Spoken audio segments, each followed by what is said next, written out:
Hai semua dan selamat datang ke sesi bedah novel kita hari ini. Kalau anda seorang pelajar tingkatan 1 yang tengah berdebar-debar nak ready untuk peperiksaan pertengahan tahun, tarik nafas panjang-panjang sebab anda berada di tempat yang sangat tepat. Hari ini kita akan kupas habis-habisan novel Pelari Muda.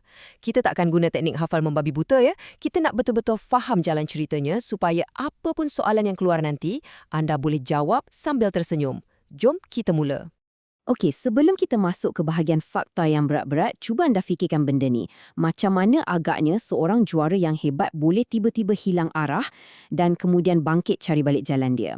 Saya nak anda bayangkan novel ni bukan sekadar buku teks sastra yang membosankan kat sekolah tu, tapi bayangkan ia macam sebuah drama sukan epik tentang watak utama kita, Kamarul. Bayangkan tekanan bila jadi terkena sekelip mata, gaduh dengan kawan-kawan, kemalangan yang meranapkan keegoan dan kebangkitan semula yang penuh emosi. Memang roller coaster habis cerita dia. Baiklah, untuk pastikan penerangan hari ini betul-betul padat dan berbaloi untuk masa anda, kita dah sediakan satu peta laluan yang sangat jelas. Kita akan tengok struktur plot, cara paling senang nak hafal watak penting, macam mana latar tempat mempengaruhi emosi Kamarul, perbandingan antara dia dan Dewega, dan akhir sekali, lubuk markah kita, iaitu tema dan nilai murni. Kita terus masuk ke bahagian pertama. Untuk bahagian ini, kita nak rungkai struktur naratif atau binaan plot. Memang sangat kritikal untuk anda faham benda ni kalau nak jawab soalan esei yang berkaitan dengan jalan cerita. Kalau kita tengok garis masa ni, anda boleh nampak dengan jelas macam mana graf kehidupan Kamarul ni naik dan turun. Pada fasa permulaan, Kamarul ni sebenarnya tengah bergelut dengan populariti mengejut selepas dia menang Sukan Si Murai SSM dan Sukan Si Brunei. Masuk je fasa perkembangan, kat sinilah fasa pemberontakan tu bermula. Dia mula jauhkan diri dari kawan-kawan, ponteng latihan sekolah, malah berani melawan jurulatih dia sendiri, Encik Kadir. Lepas tu kita sampai ke klimaks, iaitu kemuncak cerita di mana dia dilanggar kereta masa fikiran dia tengah berserabut. Akhir sekali, peleraian. Di sinilah dia tebus balik segala kesilapan dia, minta maaf dan berjaya raih 2 pingat emas kat Sukan Si Bangkok. Dengar sini baik-baik dia, kalau soalan periksa pertengahan tahun nanti tanya tentang turning point atau titik perubahan watak utama, tolong ingat peristiwa kemalangan ni. Kemalangan jalan raya tu bukan setakat mencederakan dia secara fizikal tau. Secara simboliknya, ia memberhentikan Kamarul yang tengah berlari laju dalam keangkuhan dia sendiri. Insiden tu memaksa ego dia yang selama ni melangit tinggi untuk akhirnya jatuh dan hancur berkecai. Beralih ke bahagian seterusnya, macam mana kita nak ingat watak-watak penting ni? Senang je. Kita akan guna satu strategi yang dipanggil strategi kata kunci berlawanan untuk lekatkan nama-nama dorang ni dalam kepala anda. Taktik yang paling best dekat sini adalah kita pasangkan setiap watak dengan bayang kontras mereka. Cuba tengok betul-betul. Kita ada Kamarul yang bermula dengan sifat angkuh sebelum dia berubah jadi insaf. Sekarang, kontraskan sifat malas Kamarul tu dengan kawan dia, Suresh. Suresh ni kata kunci dia ialah disiplin. Dia berlatih separuh mati semata-mata nak pecahkan rekod Kamarul. Lepas tu, kita ada Sarida. Kata kunci dia, setia dan prihatin. Dia setia menanti di perpustakaan walaupun Kamarul buat tak layan je kat dia. Dan watak kegemaran saya, Encik Kadir. Kata kunci beliau, sabar. Kesabaran Encik Kadir ni memang tahap dewa. Sampaikan dia sanggup bagi pinggan emas dia sendiri semata-mata nak naikkan balik semangat Kamarul. Ingat je satu kata kunci ni, confirm idea karangan anda akan mencurah-curah. Okey, jom kita beralih kepada pengaruh latar tempat. Ini menarik sebab kita nak tengok macam mana persekitaran atau lokasi fizikal sebenarnya bertindak sebagai cermin psikologi yang mencorakkan pemikiran Kamarul. Ketiga-tiga latar tempat ni sebenarnya mengawal sepenuhnya emosi dan mindset Kamarul. Tempat pertama, Pusat Sukan Kampung Pandan. Ini adalah pentas keangkuhan dia. Kat sinilah dia rasa latihan kecergasan tu sangat membosankan sampai dia berani walk out, tinggalkan padang. Tempat kedua pula, hospital. Ini melambangkan fasa kelemahan mutlak.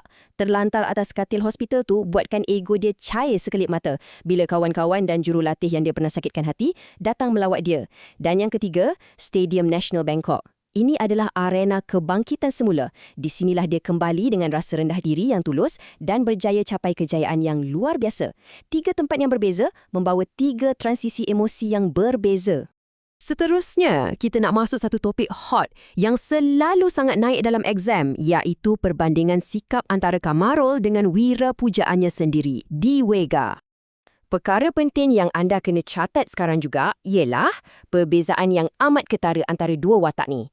Umpama langit dengan bumi. Tengok Kamarul, baru umur 17 tahun, ambil muda dengan bakat sendiri dan terus jadi angkuh bila mula dikenali. Sekarang kita tengok pula De Vega. Walaupun dia pelari pecut Filipina yang sangat hebat, dia kekal humble dan sangat berdisiplin. Latar belakang dia sebagai bekas buruh kereta api memang membentuk nilai kerja keras dalam diri dia. Satu sifat yang memang Kamarul tak ada pada awal cerita. Nombor 34 yang anda nampak ni bukan sekadar umur De Vega tau. Ia sebenarnya bawa satu mesej yang sangat mendalam. Nombor ni seolah-olah nak tampar ego Kamarul mengingatkan kita semua bahawa kehebatan sukan yang sejati itu datang daripada kesabaran, kematangan dan pengalaman berlatih berpuluh-puluh tahun. Bukannya populariti mi segera. Akhir sekali, jom kita cantumkan semua kepingan puzzle tadi untuk rungkai tema dan nilai murni. Bahagian inilah yang akan tolong anda kumpul markah maksimum dalam kertas pemahaman dan karangan nanti. Saya nak anda betul-betul hayati pesanan yang keluar daripada mulut De Vega ni. Dia kata, jadilah atlet yang berdisiplin, patuh arahan jurulatih, jangan putus asa dan hargailah persahabatan. Petikan ni secara tak langsung menceritakan keseluruhan tema novel ini, iaitu tentang semangat juang seorang pelari muda yang terpaksa bertarung bukan saja dengan pihak lawan di trek, tapi juga bertarung dengan ego dan kelemahan diri dia sendiri. Masa exam nanti, tolong ingat nilai-nilai spesifik ni dan terus kaitkan dengan tindakan watak. Pertama, bertanggungjawab. Contohnya, macam mana Encik Kade sangat teliti merangka jadual latihan atlet dia. Kedua, kesabaran. Sekali lagi, kita tengok Encik Kade yang tak pernah give up nak bimbing Kamarul. Ketiga, pemaaf. Boleh kaitkan dengan Sarida dan kawan-kawan sekelas yang sudi terima permohonan maaf Kamarul. Dan keempat, kesopanan. Sikap lemah lembut Sarida yang sangat berbudi bahasa sampaikan berjaya tawan hati ibu Kamarul, iaitu Mak Ja. Kalau anda tulis nilai berserta contoh tindakan ni, confirm pemeriksa tersenyum bagi markah.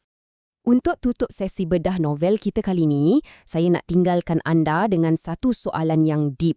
Bila anda dah berjaya potong garisan penamat anda sendiri suatu hari nanti, mungkin bila anda dapat tengok slip keputusan cemerlang straight A's, adakah anda akan ingat pada guru-guru, ibu bapa dan kawan-kawan yang bertungkus lumus tolong anda selama ni? Belajarlah dari kisah Kamarul, populariti atau kejayaan tu mungkin boleh datang sekelip mata, tapi kerendahan hati dan budi pekertilah yang membezakan juara sejati dengan juara biasa.